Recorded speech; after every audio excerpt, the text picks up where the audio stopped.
Hello, friends. Welcome back to Stylist Whole Tribe Conversations. I am joined today by Cheri Doren, the creator of the Defined Stylist Method. She is a behind the chair hairstylist, a salon owner, and educator with nearly 4 decades of experience in the beauty industry.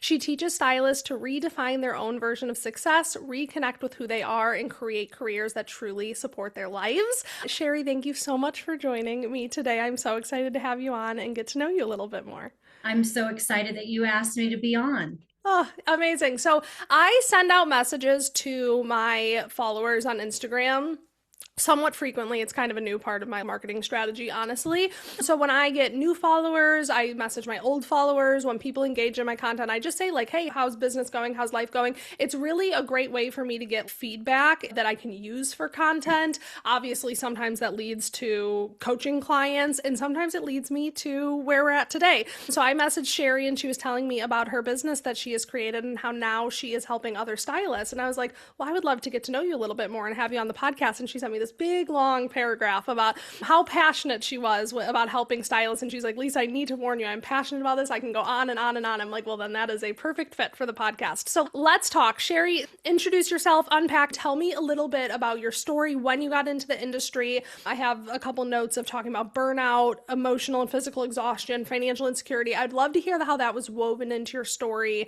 and how that created the Cheri that we have today that is now so passionate about helping other people. So, yes, Lisa, even in my text messages, I'm super wordy and super long. I like So, it.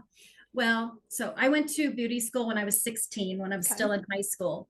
And I had my diploma, or excuse me, I had my license actually before I had my diploma. Incredible. At that time, it was really hard to break into the industry as so young. There wasn't a whole lot of salons or like the budget kind of places that you could go work. Like Supercuts was just getting started. This is 40 years ago almost. Oh. Those kind of places were just getting started and they weren't really a fit for me anyway. So I Can you looked. real quick, sorry, this is where we're going to rabbit hole. Can you paint a lay of the land then? Because for context, I'm 33, so this was Uh-huh. before my lifetime. So Yes. was it just like your neighborhood hairstylist and they worked alone? Was it commission salons? What was the lay of the Oh industry when you gosh. came in?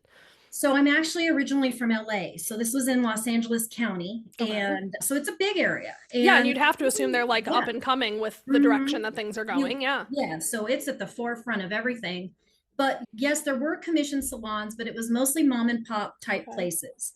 Like a few stylists, mostly I would think booth rental back then. I know that the salon that finally ended up hiring me at 17, she had been a successful stylist with her daughter, and they had opened up their own salon first in their area of a really high end salon. So we were in a shopping center and it had so much walk in business that I don't think she had really envisioned hiring very many people, but she had so much business that she kind of couldn't help it. When I came in, she looked at this 17-year-old girl and thought, yeah, what the heck, give her a try. So Yeah. that's my first job that I got.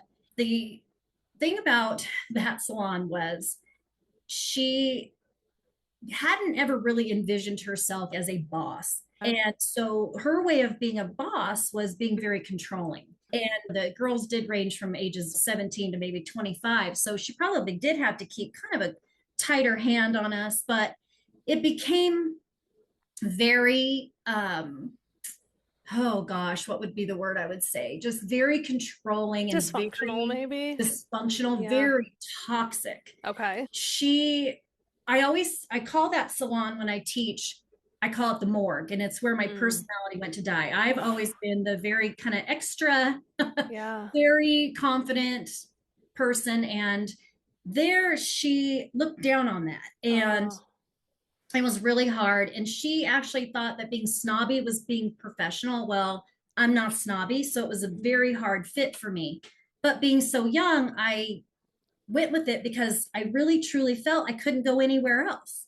No one else had given me even hardly an interview. When I would show up, they would, I'd fill out a resume, I'd show up for the interview, they'd take one look at me at 17 years Mm. old and say, oh, no, hun, Oh. 50 in a few years. So Well, and this I have idea to imagine it's 17 of, too, and with this woman's behavior, it's sounding like it just her personality type. I'm guessing it almost fell into like a child parent role. It kind of sounds like. absolutely, So, like you being so absolutely. young and someone taking a chance on you, I would have to assume being in that situation, you kind of almost like fall into place and try to make mom happy or Exactly. whatever. And Interesting. as what I now call myself a recovering lifelong people pleaser, Yeah, that's exactly where I went that's where it in. started. Yeah. Absolutely. The one thing though that I always have been grateful for her was that she was very into advanced education. And that was not the norm at the time. You literally, there was shows, you would go to a hair show, you would see people on a stage, they would do all these wild techniques that you could Yeah. never take back to the salon. And she really seeked out true, real advanced education. And that's where I found my love for that. And so I learned to be my hairdressing skills. She was excellent at teaching. She was excellent at mentoring in that way. What she wasn't excellent in was Leadership, supporting you it as a sounds like. stylist, Yeah. supporting you as a person. And so everything that I did was looked, I felt like it was looked down upon, it was Mm. made fun of, it was belittled. Broke And your spirit a little bit. it did break my spirit a lot. Mm. And so after a while, I got married and I had a baby. And when I was pregnant with my second child, actually, my first child is your age, Lisa. I'm 33 and my son is 31. And Oh, so I was pregnant with my son and I thought, I have got to get out of here. I'm literally dying. I yeah. literally am dying. So I had the problem was where I had gotten this job was way, way, way out of town, like 50 miles out of town. So Yeah. to go to the bigger town No that had clients were going to any follow you. type of Yeah. salon that I would want to work at, how many clients are going to follow you to that? Was this a commission setup back then or It no? was at first we started out commission and then we went to booth Oh, rent. okay. So you And were I had a independent fantastic when you were leaving, but I moving had a 50 fan miles away. clientele. I was so just broken that Mm, I felt like I have no choice. If yeah. I'm going to survive at all, I'm going to have to leave. So Mm, I did. I moved 50 miles, lost 70% of my clientele, had wow. this brand new baby, had an 18-month-old. I always joke that every time I got pregnant, my husband got laid off and he's in construction. And so it was just a really hard time. And so I took, again, the first job that said, sure, come on. And I always call this salon the circus because it was I love the these analogies. This is complete good. opposite Yeah. of where I had been. It was literally anything goes. You paid your rent, you got to do anything you want. It was a huge salon compared to like a 7-person salon. It was like 25 people, and it was so much fun. It Mm, was just the biggest relief. And the owners and several of the other seasoned stylists really took me under their wing. And they grew my confidence mm. back, really. Yeah. Your And I just personality thank came my back. life Your for them. spark came back. And to be Yeah. honest with you, I probably would have left the industry Mm, had I not ended met up these there. women. So I did learn at that salon the importance of mentorship, of the Yeah. importance of what a supportive environment felt like. But there was absolutely no structure and there was absolutely no foundation. Mm-hmm. And again, I'm all of like 22, 23 years old. Yeah. And it was so much fun, Lisa, that Mm, I was way more interested in getting into the back room to go chat with the other stylists than really take care of my clients. yeah. And I feel like now looking back, it's because it didn't have any structure at all. I went Totally. from, as you said, being completely parented to being thrown out into the In world. your young 20s, I wasn't taking my business very serious then. You were No, just focused on life then. right. Yeah, you probably almost rejected that major structure because you were so burnt by it. Yeah. Correct. Correct. So I really floundered. And my clientele didn't grow like the first clientele Mm-hmm. had. And I started to really think, well, it's just the environment I'm in. My husband and I, by then, Los Angeles was getting kind of crazy. We actually lived in a town outside of LA called Lancaster, and it was getting really crazy. And it was getting unsafe. We had these Mm, 2 little babies. We just did not want to raise them in that environment. So we started looking at places to move. And as I mentioned, my husband's a contractor. And so he had done a job through a client in California up in Oregon. And he called me one night and he said, you know what, Cheri, I think this is exactly what we're looking for, wow. because he was up there working. And I said, let's go. At this time, I think I'm 26. Yeah, I was 26, 27. Mm. And I'm like, sure, yeah, that sounds great. So Wow. I fly up, we rent a house, we drive back home, we put our house on the market, we pack up our babies, and in 2 months we're Wow. gone. Wow. Because I can take my business anywhere Yeah. and he could start his business up here. So we Yeah. moved to Cove, Oregon, Wow. which is a town of, at the time, it was about 450 people. Wow. So I went from LA County directly Insane. to, yeah, exactly. And you Same. loved that, or was there like some culture shock? No, I literally, I've been here 27 years now, 28, Yeah. and I'm still in culture shock, Lisa. Wow. It was as if the rug completely got pulled out from under me.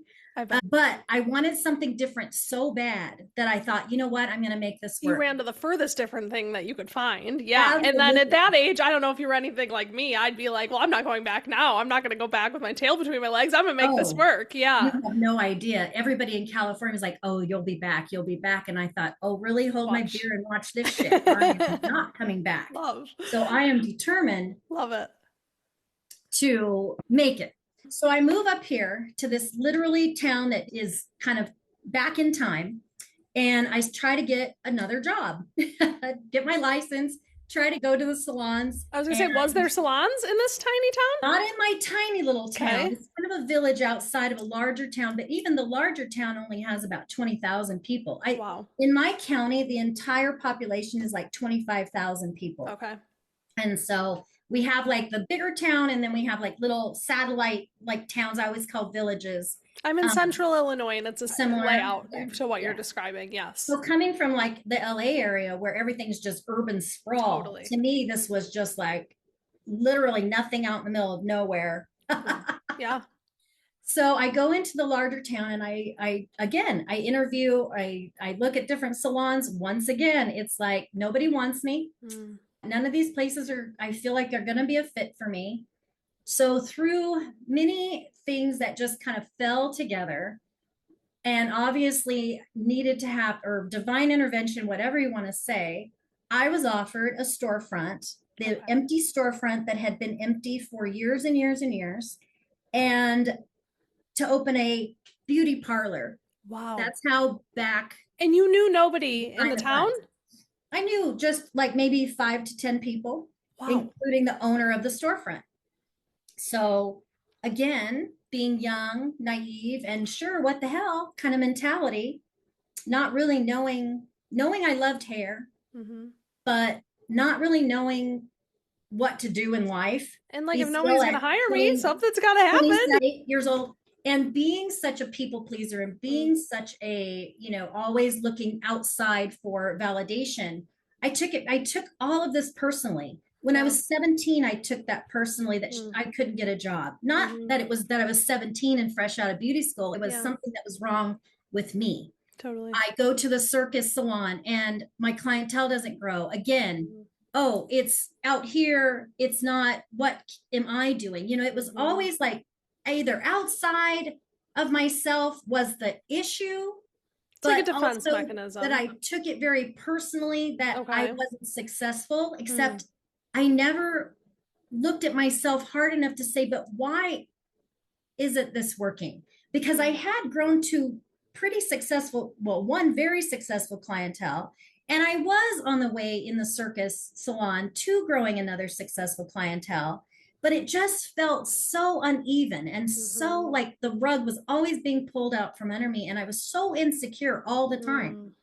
So my husband talks me into opening up this salon in this little tiny town that hadn't had a new business for 47 years. And I am like, sure, let's do that.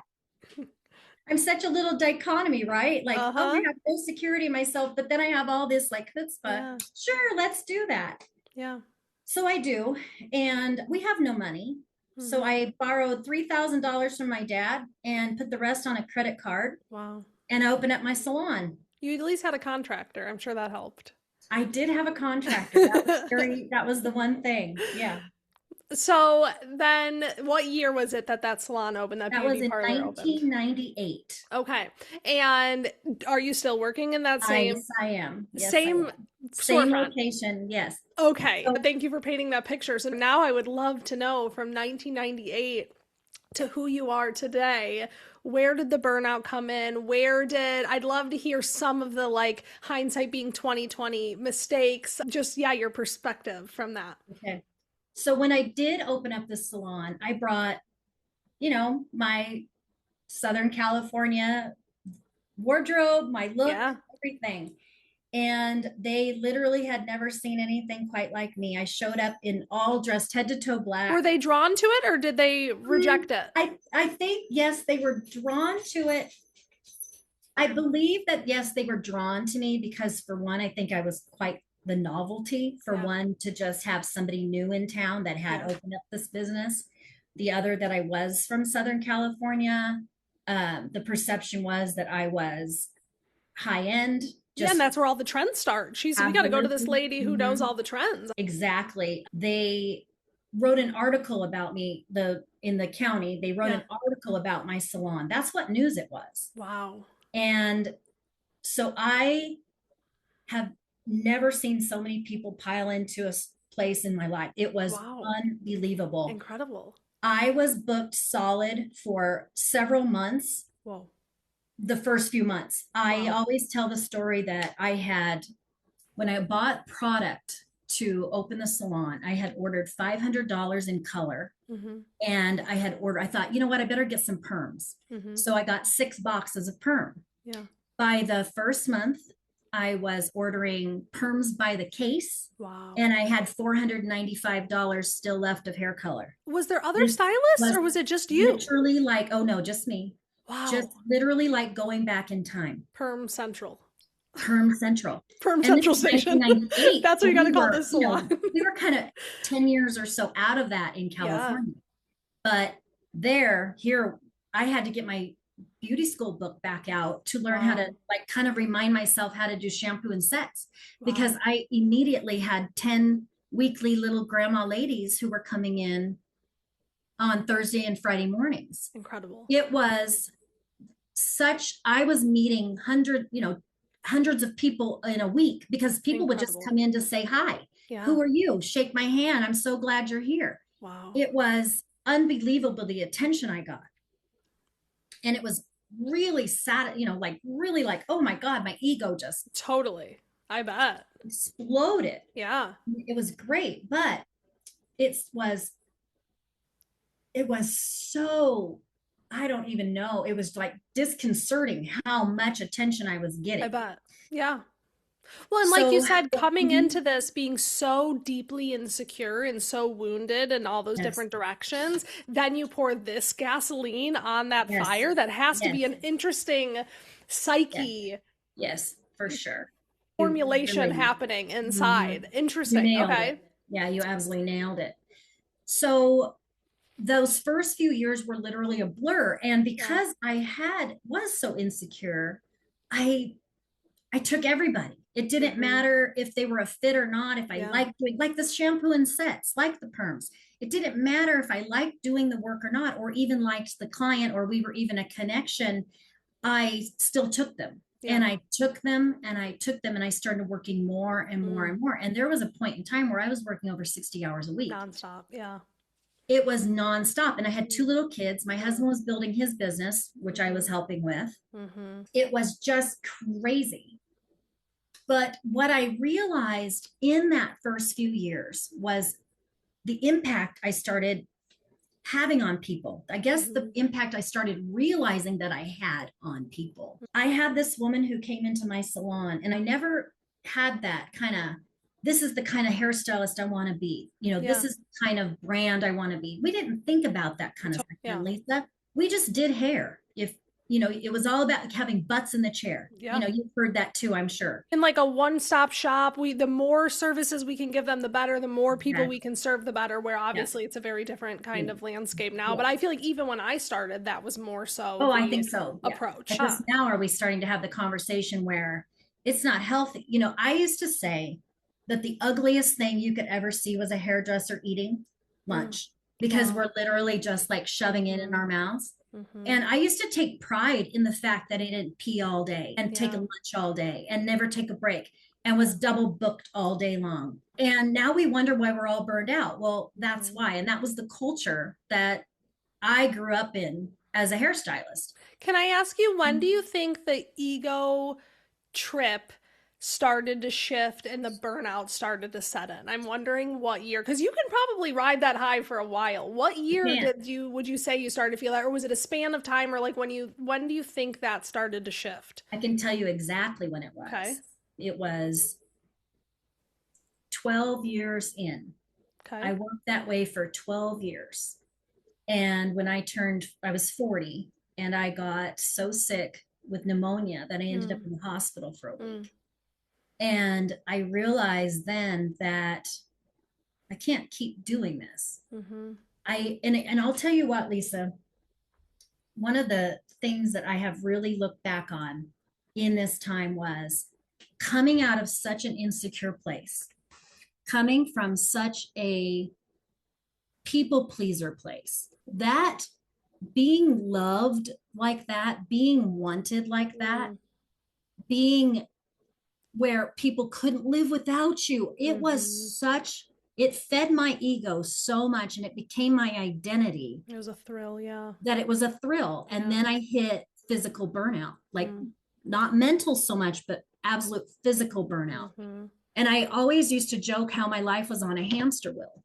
And I just couldn't jump off, or that I was a clown in the circus with the plates spinning. And I felt like if one dropped, my life would fall apart.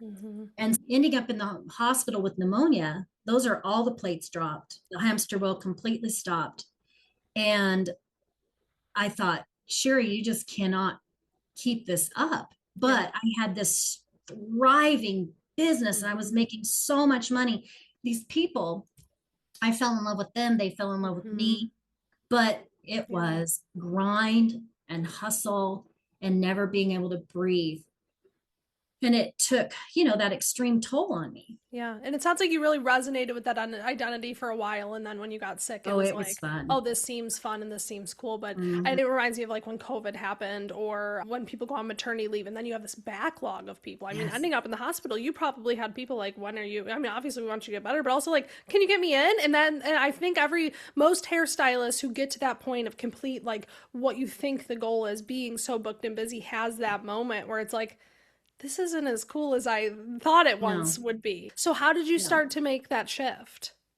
Well, it was kind of easy after the pneumonia. Of course, like you said, I did have a backlog, and, maybe this wasn't the coolest way to go about it, but if I had a client that I didn't really care for, even if they'd have been one of the first that, I missed, like the first Tuesday I should have done their hair or whatever, I put them at the back of the line. I called all the people that I really resonated with, that I liked doing their hair, that I liked, that they brought that good energy to me. Yeah. I put them at the front of the line, and the ones that I didn't, I put them in the back. I mean, do you have any regrets on that? Because you say that's not a cool way, but that's how I would coach. I think it was cool for me, but I don't know if it was that cool for the customer. But what it did was it really easily cleaned house, because by then it was like, they gotta find a new stylist. Exactly. And a lot of them did. Good. I also started cutting back my hours a little bit because of being sick, because of being basically weak. I couldn't take, as many. Yeah. That was the first time that I thought, Cheri, maybe you need to get some help in here. Maybe you need to get another stylist. Maybe you need to let go of the control and this incessant need to have everyone want you. Totally.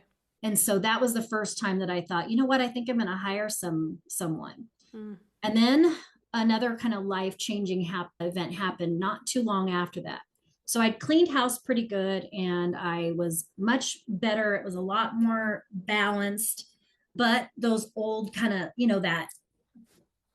that, like I said, that training where if you're not booked and busy, there's even a whole movement in our industry called booked and busy. It kind of bothers me because booked and busy isn't always happy and fulfilled or successful.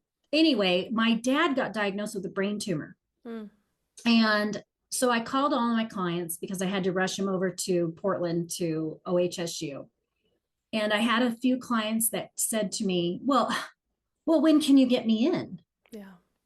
my dad has a brain tumor, Yeah. was the epiphany It that will I. make you jaded. It really will, understandably Mhm. so. But it's those things where these people feel like they're your friends. And I think all hairstylists are hesitant to say this because we do genuinely love our clients so much. But then you have those moments where you're like, no, this is a professional relationship. I need to Right. treat it as that. It's still, I call it a commercial friendship. Mm, And you do fall in love with some of them, totally. truly, truly fall in love with some. But at the end of the day, you have to remember, even the ones that you fall in love with are still, it's a transactional You got to look relationship. out for yourself first. Yeah, you Yeah. do. Yeah. So the fact that, just a few years before, I had been in the hospital for a week with pneumonia and been out for a month and plus. Then my dad, who ends up with a brain tumor, this is not like, oh, my dad has a cold. This is a That's like brain life tumor. altering. And Yeah. you want to know when you're going to get your hair done? Yeah. So that was a huge epiphany for me. Mhm. That's really when I started going, you know what? I got to really change some things here. So Yeah. that's when I decided to bring on another stylist into the salon. So that's when I decided I needed to get some help into the salon because Yeah. I actually counted up how much I was refusing in a month, Mm. like how much that would have brought into the salon. I was like, oh my God, this is somebody's full clientele. Yeah. And so I decided, okay, well, being in control for all those years, for 18 years before I brought somebody else in, I wanted to be able to kind of control the next person that I Yeah. brought in. Now, Yeah. isn't that ironic Mm-hmm. seeing where I started from? But But I also, didn't, you did grow with that. I So, did. how do you do And that and well, keep the good parts and take out the toxic exactly. parts? Yeah. So that's what I decided was I wanted to take parts of the circus and parts of the morgue Mm-hmm. and meld them together and really mentor the Yeah. next person and the next kind of generation. Totally. And so I hired a girl that I had actually been asked to mentor her from her boyfriend that went to school with my kids and through beauty school. And I thought she was adorable. So I offered her, hey, do you want to come to work for me? And she was surprised because I'd always said I'm a one woman show, Yeah. not going to hire anybody. Mm-hmm. But I'd gotten to the point where I was so just fried once Yeah. again, and the burnout, Lisa, sure, the burnout hit with the pneumonia, and oh, I really need to change, but it was a good 5-year process. Sounds like it never left It after never that. Yeah. left. And all Yeah. of that kind of old baggage surfaced, Mm-hmm. and I had so much crap to work through. So I wasn't burned out that entire 5 years, but I definitely, it took probably about that long to kind of recover, to Yeah. figure out what I Get your had done bearings with again. myself. Yeah. Exactly. So I hired this young woman and she's great. She's adorable. And I really want to mentor her, not just here's a job. So I Mm-hmm. put her on commission and she builds this little clientele. Her life took a little different turn. And so she ended up moving Yeah. and I needed somebody else. So I hire another girl out of beauty school. She's fantastic. She wants that mentorship too. You've got to find people who actually want that mentorship. Yeah. That's the hard part. And what I realized in doing this was I have a lot to share. I have a lot to give. I do have like a philosophy of how you should run a hair salon. I never thought I did until I started doing it. And it was like, as I said, I wanted to take parts of the morgue Mm-hmm. and parts of the circus, meld it together to make a beautiful environment for Yeah. my stylists. Yeah. And it was fantastic. And then I hired a massage therapist, and it's been a great thing. Amazing. But in that time, and I never trained anyone before. Totally. The way I run my business, I never really even thought of it that way Mm-hmm. until I did get someone. And then you're like, well, I'll be damned. I kind of know what I'm doing here. Totally. And then both of the stylists that I've had have gone into making fantastic money and building Amazing. great clientels. And yeah, the one, she moved, her life took a turn and, she moved, but I know that I made her life better in the And time seeing that she your was mentorship was a launch pad that brought Exactly. success to both of them when Exactly. you had the experience of so early starting out and it breaking you a little bit, learning in some ways. Okay, so that's when you were like, okay, I have a lot to share. And I know that feeling. Obviously, I'm a lot younger than you, but I still do know that feeling when you learn Yes. something and you learn something For me, what I found is the way those client relationships hit in the beginning of the thrill of it. Uh-huh. After you do it for so many years, it starts to lose its touch that it had in the beginning. And then it feels like a much bigger service to be building the next or helping other people build that for themselves. So I know that feeling so well and that pull towards mentorship. So can you explain to us what you have set up currently, how you mentor people today, what kind of systems, strategies, frameworks that you like to teach to, and what that kind of looks like?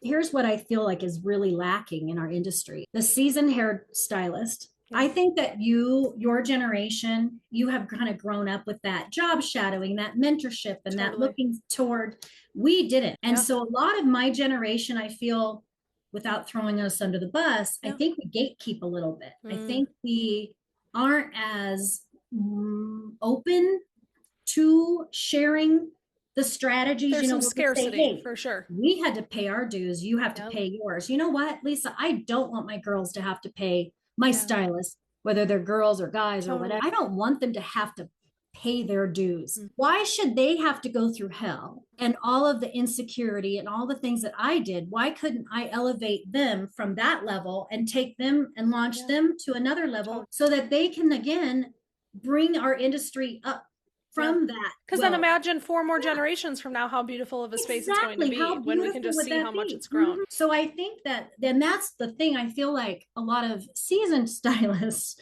when I first put the Defined Stylist Method together, I actually had envisioned it for burned out seasoned hairstylists. But what I've realized is that I need to take it where you guys, I want to mentor you so you didn't burn out in the first place. So my system is I want to support the stylist where they're at. Yeah. And if whatever they're feeling heaviest with at that moment, whatever it is it your finances? Is it the lack of boundaries? Is it, that you have a hard time communicating? And how do you figure that out? So I break it down into small, micro, there's micro habit stacking. I talk about that too, but it's basically boiling it down, taking your heaviest problem and boiling it down to why does it feel heavy? What is it that is bothering me over this? Like your finances, that's easy. You're broke. You're sick of being broke. You don't want to be broke anymore. But like, say you are in the wrong salon, except you're making fantastic money. And there's really no other salon that you feel like going that you could go to. Yeah. What do you do in that moment? Do you stay? Do you try to elevate the salon? How do you even know in the first place what the problem is? You might think it's bitchy girls, or you might think it's, whatever, the structure of the salon. As I told you earlier, I've taken everything personally in one way that, oh, it's my fault. But then on the other hand, I was a big blame the salon, blame the environment, blame the town I lived in, blame the whoever. But what you have to realize is that every step of your life, whether it's finances, what a salon you're at, the way you keep your house, it's up to you. No one's going to come in and do it for you. You have to do it yourself. But what I find is when something is so daunting and so big, or like every part of your life feels kind of chaotic. So in my salon, I actually talk to my stylist, and this is where the Defined Stylist Method came out of, is who are you? Totally. On a daily basis, who are you personally? Because if you don't know what your personal culture is, that's what I call it, your personal culture, right? Core Doesn't values, that sound beautiful? Yeah. I think that's so cool to think of our lives as the culture that we are living. Yeah. The community that we are in is the culture of our family is a family culture. I just love that. It's basically saying you're living life with intention. And I want to just say, hearing what you're saying is so refreshing to me, because I would say it's like my core values and this was established from a young age, and it's something I've carried with me, is I really don't like a victim mentality. And that's what I'm hearing you saying, is and your self-awareness is so refreshing. And I think when it comes to coaching, as someone who coaches a lot of people, you need to have that in order to be coachable. That has to be step one. And so I think through your lived experience, it became very clear to you and when I even hear you say culture just now, it's the intention. It's taking a step Mhm. back, having self-awareness, really digging in and unpacking and self-reflecting.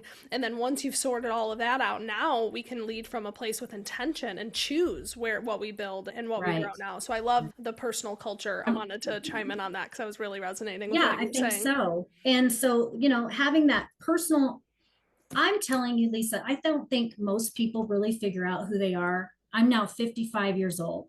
I don't think you really figure yourself out until you're in your 40s. A Yeah, lot you're of ever people don't. evolving. You do before that, kudos to you. I went through life until I was about 40 years old, just flying by the seat of my pants with whatever somebody threw at me. Totally. Here, Cheri, here's a salon to work at when you're 17. Sure, I'll stay until I literally couldn't bear it anymore. Yeah. Here, Cheri, now you're going to do this. You're not really going to move to a salon purposefully. You're just going to find another salon that'll take you.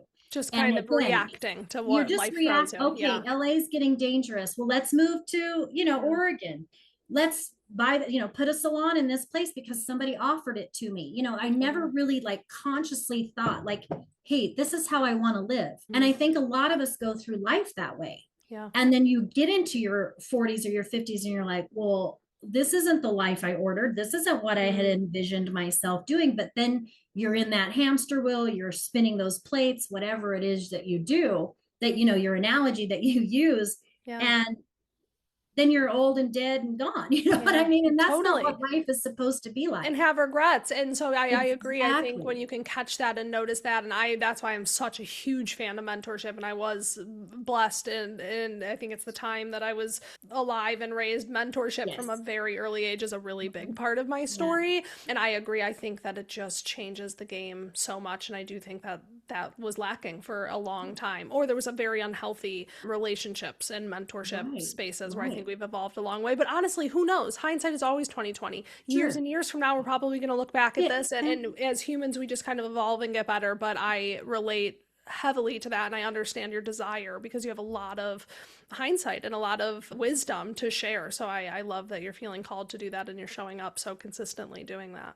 Well, and that's what I think that also I feel like that a lot of people that are in the education space are young, Yeah, and which is great. totally. I'm so glad to see that embracing that mentorship. When I go into beauty Totally. schools and teach, I cannot believe the hunger in these Yeah, they're kids basically. To totally. me, they're definitely kids because they're Yeah, younger than my own kids yeah, by many by a lot. totally. And the hunger in them, but also the enthusiasm for that mentorship, the Yeah, want of that. And just like the stylists that I have mentored and my massage therapists, they're hungry for that. They yeah. want your input. They want Incredible.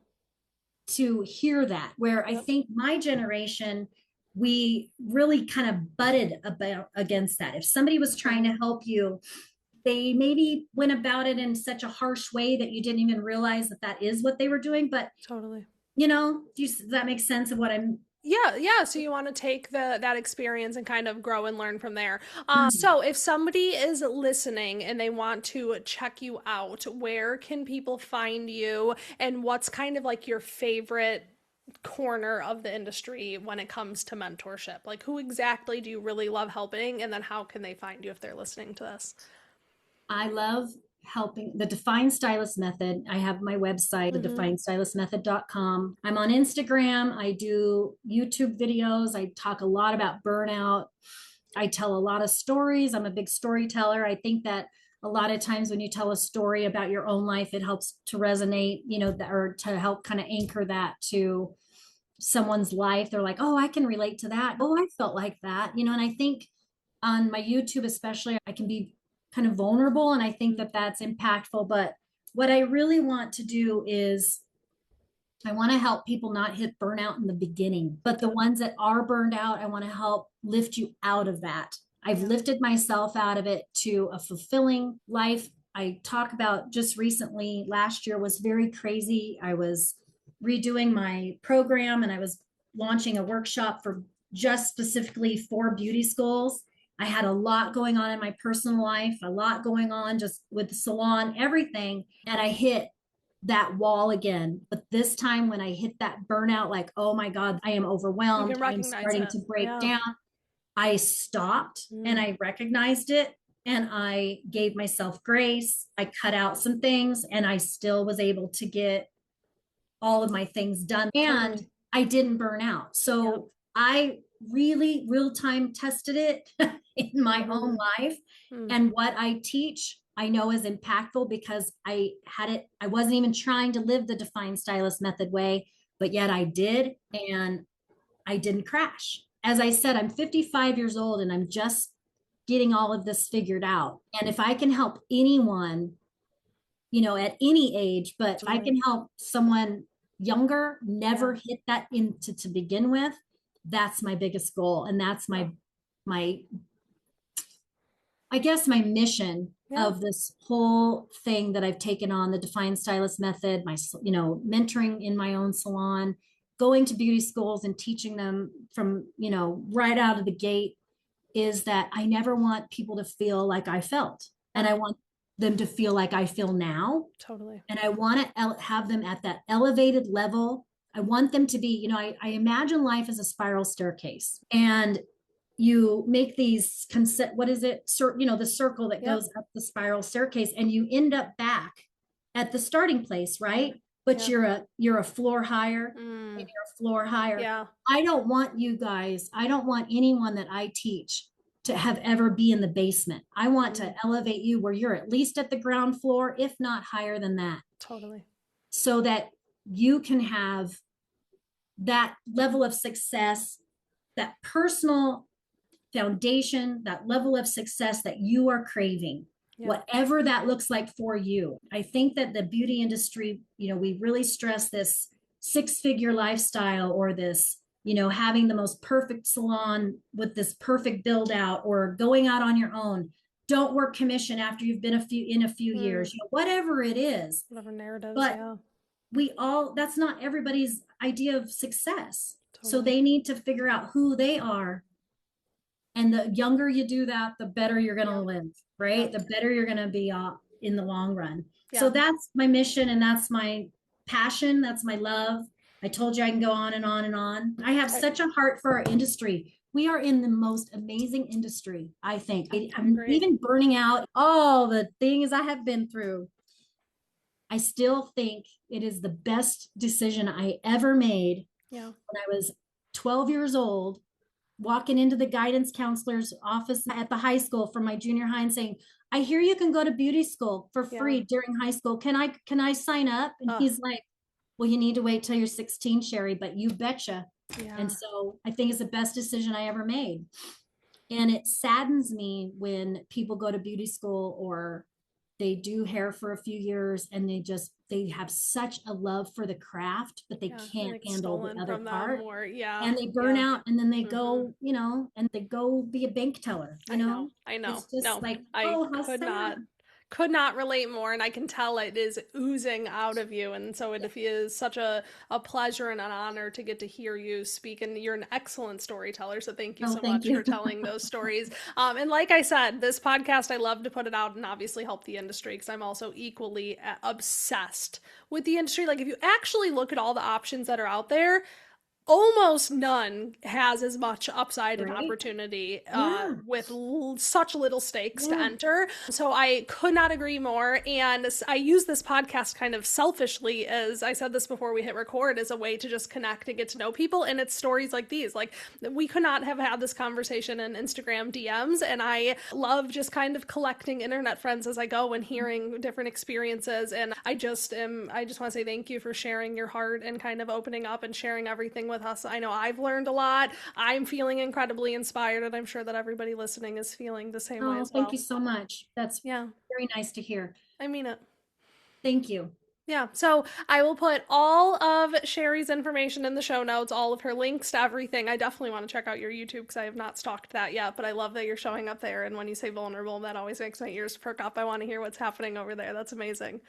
I'll tell you what, YouTube, any of this, and I'll say I'm Gen X, so we're kind of that silent generation nobody really talks about. They talk about boomers and millennials and kind of leave us alone. And to put yourself out as someone who Oh, I do. I'm not going to lie. I do like the spotlight. I like being extra, but I like being extra in a controlled environment like my Totally. salon. Yeah. I love being me in that environment. To put yourself out into the universe like this Yeah. has been really scary. And I'll tell you what, some of my stuff, I just did a video on it not very long ago about how cringe some of it is and how I don't care. I simply don't care. And that's I really have, what it takes to be able to do it. yeah, And I think it kind of yeah, takes one to know one. So, as same as you, like I said, I'm yeah, over here collecting friends. I am here and I understand it's a whole nother level doing this internet thing. And yeah. it comes with a whole nother set of confusion and Uh-huh. troubleshooting and fear and imposter syndrome and all of that. Yes. So, again, I truly mean that I'm so grateful that Mhm. we have gotten to connect. And I would love to continue to stay in touch and supporting you all Yeah. the while. Okay. Be wonderful. I am so excited because you're really the first educator that's reached out to me Yeah. and I think that's That's a really good start exciting. to kick off 2026, and I'm sure there's going to be many more. I'm manifesting that for you. I think that's amazing. Yeah. Well, thank you again, Cheri. Thank you so much, everybody, for listening. Like I said, check out the show notes for all of the information about all of the things we talked about, and I will talk to you all next week. Bye.